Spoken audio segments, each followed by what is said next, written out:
YSR Congress party 15వ ఆవిర్భావ దినోత్సవ వేడుకల్లో గుంటూరు నగరంలోని బృందావన్ గార్డెన్స్ లో గల జిల్లా వైఎస్ఆర్సీపీ కార్యాలయంలో ఘనంగా నిర్వహించారు. ఈ సందర్భంగా మాదిరెడ్డి శ్రీనివాసరావు మాట్లాడుతూ వైఎస్ఆర్ కాంగ్రెస్ పార్టీ 15వ ఆవిర్భావ దినోత్సవ సందర్భంగా నాయకులు, కార్యకర్తలు, అభిమానులకు శుభాకాంక్షలు తెలిపారు. వైఎస్ఆర్ పార్టీ కష్టాల కడిలో నుంచి పుట్టిందన్నారు. పదవీకాంక్షతోనో రాజ్యం ఏలాలనే ఆశతోనో వైఎస్ఆర్ కాంగ్రెస్ పార్టీ స్థాపించలేదని, తన తండ్రి ఆశయాలను సాధించడం కోసమేనని అన్నారు.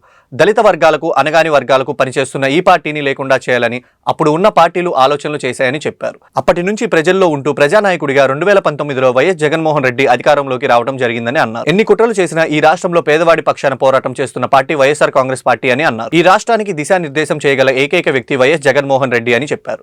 ఖచ్చితంగా మరలా వైఎస్ జగన్మోహన్ రెడ్డి ఈ రాష్ట్రానికి ముఖ్యమంత్రి అవుతారని, ఈ రాష్ట్రంలోని బలుగు బలహీన వర్గాలు ప్రజలు ఆశగా ఎదురు చూస్తున్నట్లు చెప్పారు.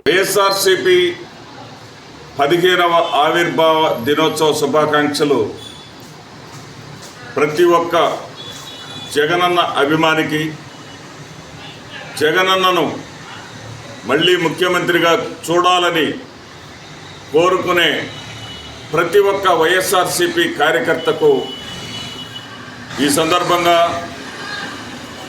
పార్టీ ఆవిర్భావ దినోత్సవ శుభాకాంక్షలు తెలియజేసుకుంటూ, మన పార్టీ కష్టాల కడలి నుంచి పుట్టింది. ముఖ్యమంత్రిగా డాక్టర్ వైఎస్ రాజశేఖర రెడ్డి గారు పేద ప్రజల గుండెల్లో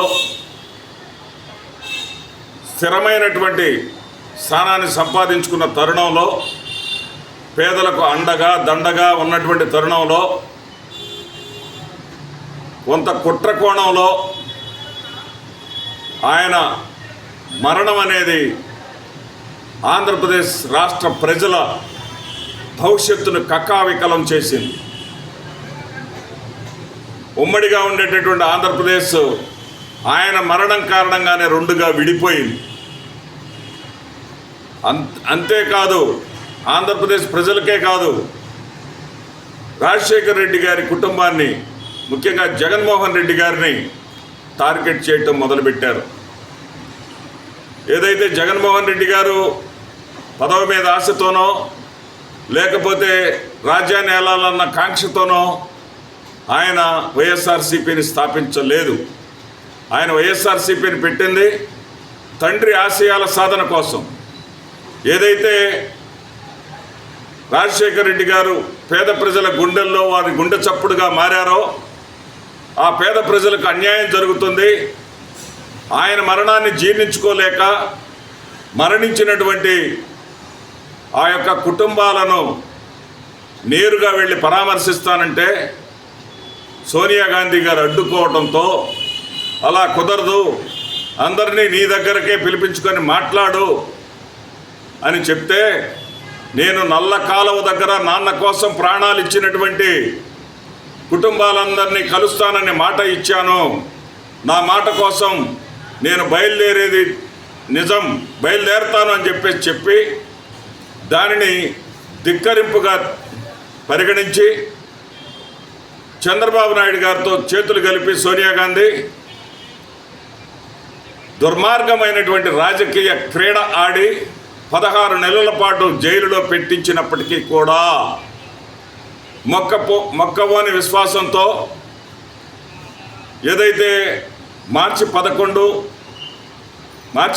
2011లో అప్పటికే కాంగ్రెస్ పార్టీ ద్వారా వచ్చినటువంటి పదవులకు, ఏదైతే విజయమ్మ గారు పులివెందుల శాసనసభ్యురాలుగాను, కడప పార్లమెంటు సభ్యుడిగా జగన్మోహన్ రెడ్డి గారు వారికి వచ్చినటువంటి పదవులను వదిలివేసి మన పార్టీ గుర్తుతోటి, ఫ్యాన్ గుర్తుతోటి మరి ఎన్నికల్లో పోటీ చేసి ఢిల్లీకి సవాలు విసిరి కడప ఎంపీగా 5,45,000 ఓట్ల మెజార్టీతోనూ, అదేవిధంగా పులివెందుల శాసనసభ్యురాలుగా తిరిగి అమ్మ విజయమ్మ 85,000 మెజార్టీతోటి గెలవటం.